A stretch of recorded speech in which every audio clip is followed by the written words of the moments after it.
Behind Europe's rise is a story they rarely tell. A story written in African gold, rubber, and human lives. Today we break down the story of Europe's control over Africa.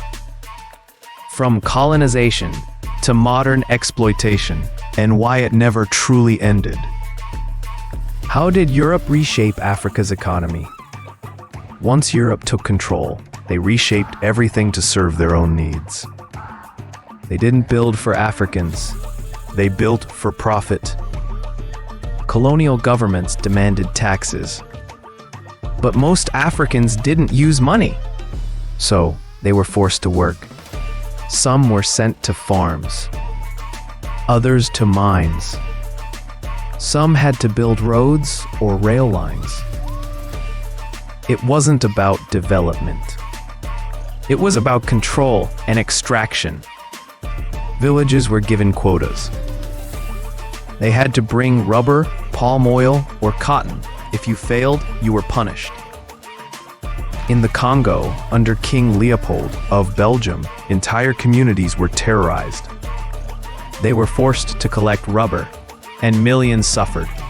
Railroads were built, but not for travel.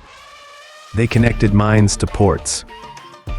They moved goods, not people. Local markets collapsed. Farming changed. Crops for survival were replaced with crops for export. Africans became workers in a system they did not control. Europe's wealth grew, while Africa's freedom shrank.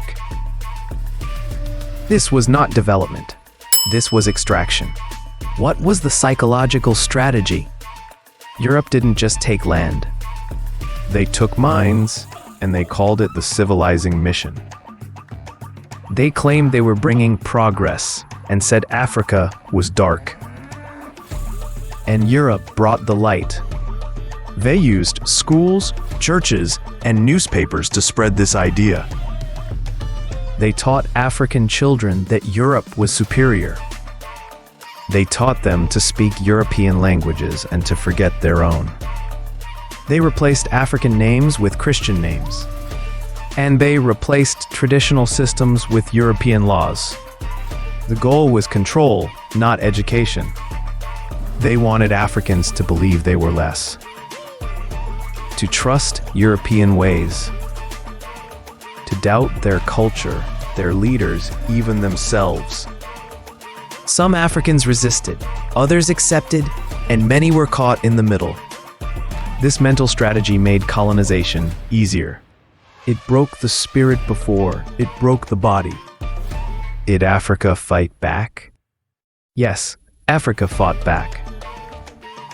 And they fought hard. In Ethiopia, Emperor Menelik II saw what was coming. He trained his army, bought modern weapons, and studied the enemy. In 1896, at the Battle of Adwa, Ethiopia defeated Italy. That victory kept Ethiopia independent and shook Europe's confidence. In West Africa, Samori Touré built an empire and resisted French invasion for almost 20 years. He moved his capital, changed his tactics, and refused to surrender. In Ghana, Yaa Asantewaa rose to lead the Ashanti when the British exiled her king. She said no more. She took up arms and led the fight. In southern Africa, the Zulu nation had already proven their strength. Shaka Zulu had reshaped military strategy. Later leaders stood firm against the British, even when outgunned. These were not small uprisings, but they were full-scale resistance. Africa did not give up.